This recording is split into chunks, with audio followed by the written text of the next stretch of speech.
वजीर आला पंजाब मरियम नवाज शरीफ के हाथों अवार्ड लेने वाली ये अम्मा कोई आम औरत नहीं है। ये वो औरत है जिसने आज से 30 साल पहले, जब सोशल मीडिया का तस्वर भी न था, तब एक हाजिर सरूस पाक फौज के मेजर को कानून के कटहरे में लाकर फांसी के फंदे तक पहुंचाया। ये कहानी किसी फिल्म की नहीं, ये दास्तान किसी नावल का हिस्सा नहीं, ये पाकिस्तान की हकीकी तारीख का वो बाब है जिसे अक्सर छुपाया गया, जिसे मिटाने की कोशिश की गई, मगर जिसे एक माँ ने अपने सब्र, हौसले और सच के जोर पर दुनिया के सामने बेनकाब कर दिया। ये अम्मा सिंध की सोरमी है, मुजाहमत की अलामत है, और उसका नाम है अमर जिंदो, मई जिंदो। आइए उस कहानी को मुकम्मल सुनते हैं।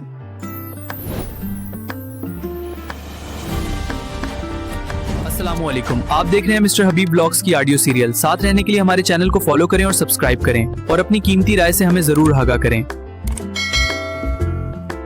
5 जून 1992 को टिंडो बहावल, सिंध के एक गांव में हाजिर सर्विस मेजर अरशद जमील ने पाक फौज के एक दस्ते के साथ छापा मारा और 9 किसानों को जबरदस्ती गाड़ियों में बिठाकर जामशोरों के करीब दरियाए सिंध के किनारे ले जाकर कत्ल कर दिया।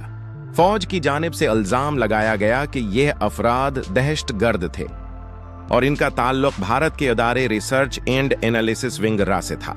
जब लाशें गांव पहुंचे तो न सिर्फ गांव बल्कि पूरे इलाके में कहराम मच गया। हर मां अपने बेटे की लाश पर मातम कर रही थी। इनके बीन दिल दहला देने वाले थे। लोगों ने मशूरा दिया कि खामोशी से मैयतें दफन कर दी जाएं, क्योंकि कातिल ताकतवर हैं और गरीब किसानों का उनसे क्या मुकाबिला। जब मई जिंदू को रोने के लिए कहा गया तो उसने वहशतनाक निगाहों से मियतों की तरफ देखा और बोली, बस माई जिंदू एक ही बार रोएगी जब वो अपने बेटों के कातिल को फांसी के फंदे में लटकता देखेगी। सब जानते थे कि ऐसा होना नामुमकिन है, मगर जब जनाजे उठे तो माई जिंदू ने सर की चादर कमर से बांधी, सीधी खड़ी हुई और अपने बेटों को अलविदा कहा। उस वक्त मसला ये था कि न मोबाइल फोन मौजूद थे, न कैमरे, और न ही इस सानहे की कोई वीडियो दस्तयाब थी।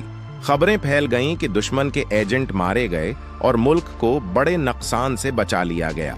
जिसने ये खबर पढ़ी या सुनी उसने शुक्र अदा किया, मगर जब पूरा मुल्क शिकराने में मसरूफ था तब माई जिंदू की एहतिजाजी चीख उठी। ये चीख परंत मीडिया की समातें चीरती चली गई। मई जिंदू बूढ़ी थी, जिस्मानी तौर पर कमजोर, मगर वो 3 मकतूल बेटों की मां थी। उसने अपनी 2 बेटियों के साथ कातलों के खिलाफ ऐलान जंग कर दिया। सोशल मीडिया के बगैर ये जंग आसान न थी, मगर नकारे बज चुके थे, किश्तियां जल चुकी थीं और वापसी का रास्ता खत्म हो चुका था। सहाफियों और अखबारों के जरिए माई जिंदू ने अपनी चीख ताकतवर हलकों के सीनों में गाड़ दी। जब पहली झड़प खत्म हुई तो हकीकत सामने आई कि कत्ल होने वाले दहशतगर्द न थे बल्कि किसान थे। मेजर अरशद जमील का उनके साथ ज़रई जमीन का तनाजा था और उसी की सजा में उन्हें मार दिया गया था। 24 जुलाई 1992 को जनरल आसिफ नवाज की वजीर आजम नवाज शरीफ से मुलाकात हुई, जिसमें यह मामला ज़ेर गौर आया और मेजर अरशद जमील के कोर्ट मार्शल का हुक्म दिया गया। 29 अक्टूबर 1992 को फील्ड जनरल कोर्ट मार्शल ने मेजर अरशद जमील को सजाए मौत और 13 फौजी एहलकारों को उम्र कैद की सजा सुना दी। सिपा सालार की जानिब से रहम की अपील 14 सितंबर 1993 को मुस्तरद हुई। बादिज़ां सदर फारूक लगारी से रहम की अपील की गई, जो 31 जुलाई 1995 को मुस्तरद हो गई, ताहम सजा पर अमल दरामद रोक दिया गया। मेजर के भाई की दरख्वास्त पर सुप्रीम कोर्ट के जज सईद वल जमान सिद्दीकी ने हुक्म इम्तिना जारी कर दिया। जब सजाए मौत पर अमल न हुआ तो 11 सितंबर 1996 को माई जिंदू एक बार फिर मैदान में निकली। उसकी 2 बेटियों ने हैदराबाद प्रेस क्लब के सामने अपने जिस्मों पर तेल डालकर खुद को आग लगा दी और जान दे दी। मुल्क में एक बार फिर कहराम मच गया। बिलाखिर 28 अक्टूबर 1996 को ताकत की दीवारें माई जिंदू के सब्र और इस्तिकामत के सामने गिर गईं। हैदराबाद सेंट्रल जेल में माई जिंदू को लाया गया। सामने तख्तेदार पर उसके गांव के 9 बेटों का कातिल मेजर अरशद जमील खड़ा था।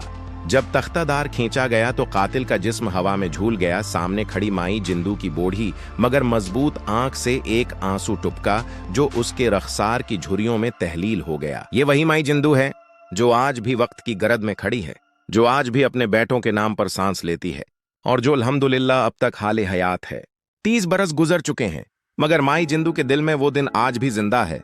हर साल वो अपने बेटों की याद में आंसू बहाती है। हर साल वो उसी जमीन पर खड़ी होकर उन नामों को पुकारती है जो उससे छीन लिए गए थे। वक्त ने बहुत कुछ बदल दिया, मगर माई जिंदू का अज़्म नहीं बदला। उसकी खामोशी में आज भी वही गूंज है जो एक दिन ताकत के ऐवानों को हिला गई थी।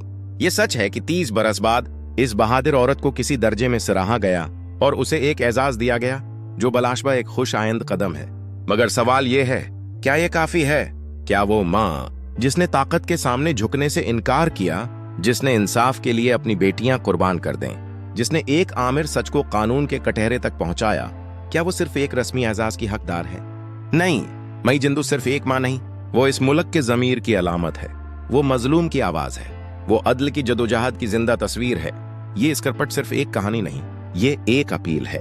हम हुकूमत पाकिस्तान से अपील करते हैं, हम सदर पाकिस्तान से अपील करते हैं कि माई जिंदू जैसी जरी, साबर और बेमिसाल औरत के लिए कौमी सतह पर एक सदारती एजाज का ऐलान किया जाए। ये एजाज सिर्फ माई जिंदू के लिए नहीं होगा, ये इस बात का ऐलान होगा कि ये मुल्क आज भी सच के साथ खड़ा है, कि ये रियासत आज भी एक माँ के आंसुओं की कदर जानती है। माई जिंदू को दिया गया एजाज दर हकीकत इंसाफ को दिया गया एजाज होगा, और यही किसी भी कौम की असल फतह होती है। माई जिंदू, आप जिंदा रहें या ना रहें, आपका नाम हमेशा जिंदा रहेगा और तारीख गवाही देगी कि एक कमजोर समझी जाने वाली औरत ताकत से ज्यादा मजबूत साबित हुई।